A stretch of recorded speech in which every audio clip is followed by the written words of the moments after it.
Good morning, SCA. Pastor Jordy here. Hope you're having a good day so far. Hey, question for you. Have you ever stood alone? Have you ever been by yourself on something? What about something just like an interest? Have you ever loved collecting stamps but didn't really tell anybody? Have you ever genuinely enjoyed or enjoy bow hunting? I don't know. How about do you ever secretly read medieval history? I mean, maybe not, but have you ever been alone on some interest and you don't really want to tell everybody? And it's not even a bad thing. It's just you're not sure people care about it or think it's cool. So that's kind of tough. What about standing alone spiritually? Have you ever thought about that? What if, your deeply held beliefs in Jesus, where you're at in your faith with Christ, maybe as a Christian you stand alone. Maybe you stand alone in your family. Maybe you stand alone with your friends. That's tougher. You feel like you have to be quiet and even compromise sometimes. So you're standing alone. That's tough. Well, today I think a simple word for you, and that's just to take heart. Jesus did too. He really did. He faced the same problem.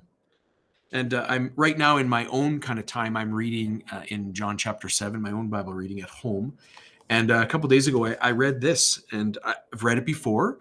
But man, when I read the Bible nowadays, I get some pretty regularly. I get some pretty good reminders, even though I've read it before. So check this out. It's in John chapter 7.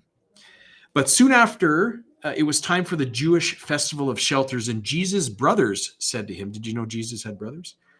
And his brothers said to him, leave here and go to Judea, where your followers can see your miracles.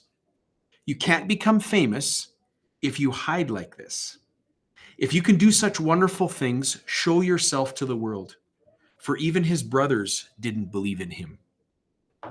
None of Jesus' brothers believed in him, and that specifically that he was the Messiah, until after his resurrection, scripture says. Not only were they unbelievers, but they also made fun of his claims and his ministry. But bottom line is Jesus quietly and consistently continued his ministry. It's pretty cool. Sometimes it's just not easy to do the right thing. So can I encourage you today to keep going? I know what it's like to be criticized and to stand alone, to feel like nobody else is kind of with you. You got to keep going. Jesus did. You got to keep being a great friend. You got to keep saying sorry, maybe. You got to be kind. Just keep going. You got to hang out with your family sometimes and laugh, play a board game. You got to just keep being a blessing, right? Just keep being a blessing. That's just a thought, just my thought for today. I hope that encourages you, and I hope you have a great week. Some announcements we're going to end with today. We're going to go over to Mrs. Arzate first. Good morning, SCS. It is so great to be back together with you on this beautiful Monday. So much fun on Friday, walking through the hallways and seeing your creativity come alive in your costumes. And really cool to see a day that the world celebrates used for good here in our community, as you guys encouraged one another and cheered each other on and did some activities that really built community here at SCS. So well done. As we head into this week, just a reminder that we are not eating food in the upper link or the lower link. This is so that these places where we gather together with lots of different kids are safe and we keep our masks on in those spaces.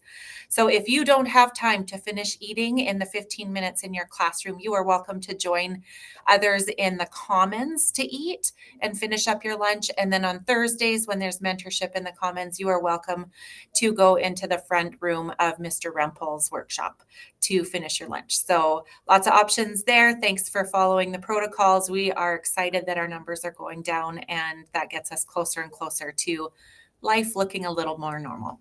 So have a great week. Back over to you, Pastor Jordy. Thanks, Mrs. Ozate. A couple announcements from me. I'll just do it in order as they come. So this Wednesday, staff meeting day, we're calling it Spirit Day as well. So the theme for this Wednesday is Twins Day or Twin Day. And again, if you dress up as a twin, come get your picture taken at lunch, and it might show up in the yearbook. So Twin Day this Wednesday. This Friday, November 5th, is our Remembrance Day observance, and that's going to happen at 11:11. So be prepared for that. It'll be a somber moment, and we'll do a few things there. So again, this Friday is our Remembrance Day observance at 11:11. The poppies are in. They're at the office. Junior highs, you're going to get a package. Your teacher's going to get a package and distribute them to you in your classroom. High school, you would just need to come to the office whenever you can if you'd like to get a poppy and wear it this week. Okay. Fall break's coming. Starts this Saturday. I know you know that. So what is that? 5 sleeps-ish. So I hope you have a great fall break. Right after fall break is going to be Bullying Awareness Week, and we're going to tell you lots more about that. And finally, as I said last week, we are naming or in a contest starting to name the bacon cheeseburger that happens most Fridays at the Eagle's Nest. And the Eagle's Nest is now ready for you to submit your names. So you just put your name for the burger on a slip of paper, and there's going to be a box at the store. Just put your submission, of course, the name of the burger, and then your name and class, so that we know if you win, we know how to find you. And the winner that's chosen, Miss Higgs and the store crew is going to decide the winner. The winner will receive a bacon cheeseburger free for the rest of the year. So every Friday, or whenever, most Fridays they have a bacon cheeseburger, you will be able to the entire year have a free bacon cheeseburger, or whatever the name is that you name. So good luck to that. Hey, have a great week. Fall break's coming up. I'm pumped. I hope you are too. But let's finish well. Have a great week.